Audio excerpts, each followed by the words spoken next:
Baik, bismillahirrahmanirrahim. Assalamualaikum warahmatullahi wabarakatuh.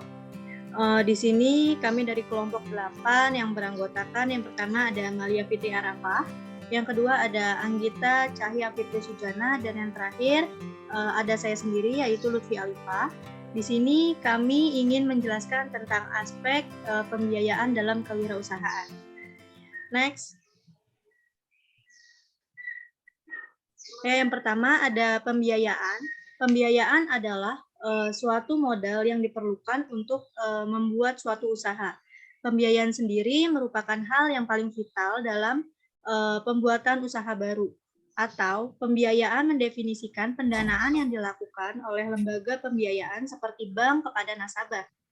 Pembiayaan secara luas berarti financing atau pendanaan yang dikeluarkan untuk mendukung investasi yang telah direncanakan, baik dilakukan sendiri maupun dikerjakan oleh orang lain. Lalu wirausahawan baru biasanya mengalami kesulitan dalam mencari pinjaman perbankan, dikarenakan biasanya bank memberikan pinjaman kepada wirausahawan yang usahanya sudah berjalan selama lebih dari 3 tahun. Next.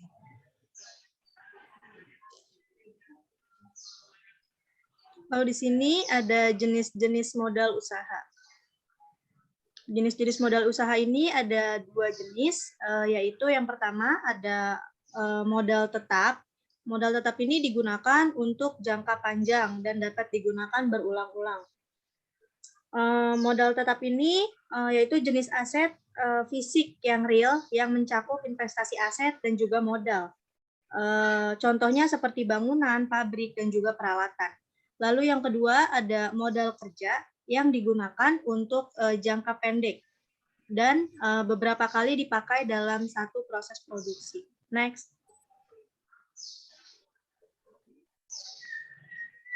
Baik, di sini saya akan melanjutkan penjelasannya. Di sini ada sumber-sumber modal, berdasarkan sumbernya ada modal sendiri, yang adalah modal yang diperoleh dari pemilik perusahaan, yang tertanam di dalam perusahaan untuk waktu yang tidak tertentu lamanya. Keuntungan menggunakan modal sendiri itu untuk membiayai suatu usaha yang tidak ada beban biaya bunganya. Lalu yang kedua ada modal asing yang berasal dari luar perusahaan yang sifatnya sementara. Lalu di sini ada modal konkret yang merupakan modal yang jelas wujudnya dalam proses produksi, modal yang dapat dilihat secara kasat mata dan berwujud. Contoh modal konkret itu adalah uang, bahan baku, gedung atau tempat usaha, kendaraan, mesin, dan gudang. Lalu yang keempat ada modal abstrak. Modal abstrak ini modal yang tidak memiliki bentuk nyata, nilainya susah ditukar langsung, meskipun demikian, modal abstrak sangat penting bagi keberlangsungan jalannya perusahaan. Misalnya itu hak paten, nama baik, hak merek, skill, brand, media sosial, koneksi usaha, manajerial, dan sebagainya. Model konkret dan model abstrak sama-sama dibutuhkan untuk membangun dan mengembangkan perusahaan.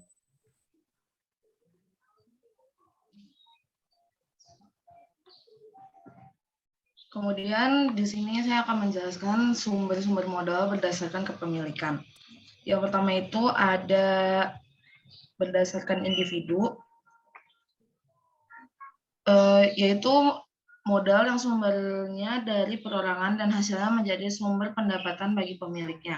Contohnya adalah rumah pribadi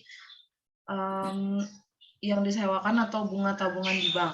Kemudian yang kedua ada modal masyarakat, yaitu adalah yang dimiliki oleh pemerintah dan digunakan untuk kepentingan umum dalam proses produksinya. Contohnya adalah rumah sakit umum milik pemerintah, jalan, jembatan, dan pelabuhan. Next. Sumber-sumber modal berdasarkan sifatnya juga dibagi menjadi 2, yaitu yang pertama modal tetap. Modal tetap adalah jenis modal yang dapat digunakan secara berulang-ulang, misalnya mesin-mesin dan bangunan pabrik. Kemudian yang kedua adalah modal lancar. Modal lancar yang habis digunakan dalam satu kali proses produksi, misalnya bahan baku. Next. Baik, selanjutnya di sini ada masalah-masalah dalam permodalan. Yang pertama ada kurangnya ketajaman bisnis. Contohnya seperti tidak jeli untuk melihat peluang. Lalu yang kedua ada ketidakmampuan dalam melakukan peralihan kewirausahaan. Kewirausahaan yang tidak siap dalam menghadapi atau melakukan perubahan tidak akan berhasil menjadi wirausaha. Lalu yang ketiga ada kurangnya pengalaman bisnis. Yang keempat ada harus dapat mengidentifikasi lebih dahulu kebutuhan modal, baik secara finansial ataupun mesin. Lalu yang kelima ada kurangnya pengawasan peralatan. Kurangnya pengawasan peralatan ini dapat mengakibatkan penggunaan alat tidak efisien dan juga efektif. Lalu yang keenam ada harus ada proyeksi laba dan proyeksi mengenai tingkat pengembalian investasi. Lalu yang ketujuh ada kurang dapat mengendalikan keuangan. Karena faktor utama dalam keuangan adalah memelihara aliran kas. Kekeliruan dalam memelihara aliran kas akan menghambat operasional perusahaan dan juga mengakibatkan perusahaan tidak lancar. Lalu yang kedelapan ada harus adanya identifikasi tujuan dari penggunaan modal usaha. Lalu yang terakhir yang kesembilan ada tidak kompeten dalam manajerial. Ini merupakan faktor penyebab utama yang membuat perusahaan kurang berhasil. Next. Lalu di sini ada kelebihan modal pribadi. Yang pertama tidak ada biaya seperti bunga atau administrasi karena justru dengan adanya modal pribadi ini bisa digunakan untuk kepentingan usaha tanpa tekanan dan juga waktu pengembalian. Yang kedua ada tidak tergantung pada pihak lain karena modal tersebut milik pribadi yang tidak wajib dan juga tidak ada waktu batas pengembalian. Lalu yang ketiga ada tanpa memerlukan persyaratan yang rumit. Karena ini merupakan modal pribadi, jadi bisa diambil dari tabungan pribadi milik usaha kapanpun tanpa mengajukan persyaratan. Yang terakhir ada tidak ada keharusan pengembalian modal. Next. Baik, di sini saya akan melanjutkan. Di sini ada kekurangan modal pribadi. Yang pertama, sulit untuk digunakan pengembangan suatu usaha. Alasannya itu karena modal sendiri memiliki sifat yang terbatas dan jumlahnya kebanyakan tidak terlalu banyak. Oleh karena itu, umumnya dengan modal sendiri, usaha yang dirintis pemilik masih dalam ranah yang kecil atau UMKM. Lalu yang kedua, waktu pengembalian yang tidak ditetapkan dalam jangka waktu tertentu membuat pemilik usaha merasa lebih tenang dan kurang bersemangat untuk segera mengembalikan modal. Semakin tidak dikendalikan usaha, maka usaha tersebut akan berkurang dan berkurang. Hal ini juga dikarenakan modal yang pemilik gunakan berasal dari dalam dirinya sendiri, sehingga membuat mereka gampang meremehkan terkait administrasi keuangannya.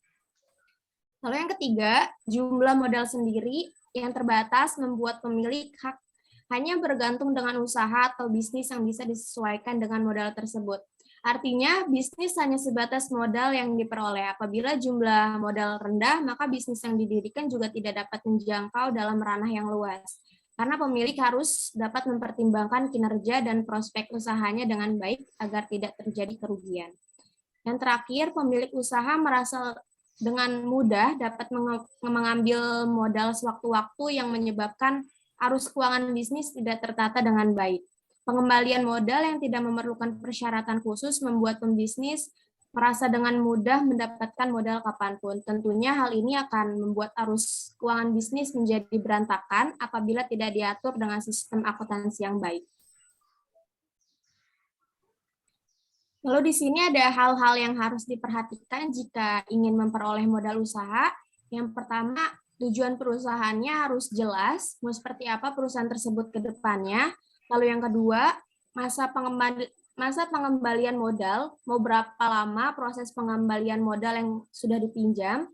Yang ketiga, biaya yang dikeluarkan. Dan yang terakhir ada estimasi keuntungan.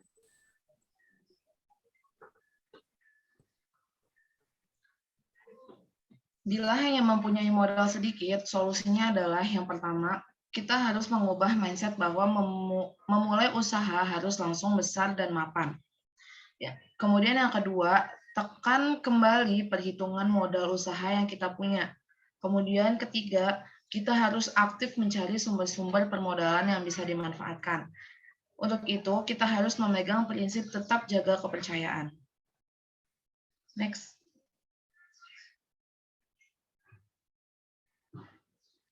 Lalu kemana wirausaha baru meminjam dana atau modal tambahan? Tentunya meminjam ke pihak-pihak non-bank yang bisa dijadikan tempat mencari modal usaha. Di antaranya, yang pertama ada saudara, kemudian teman, kenalan, atau juga dari semua pihak lainnya. Yang penting kita harus memegang prinsip saling menguntungkan.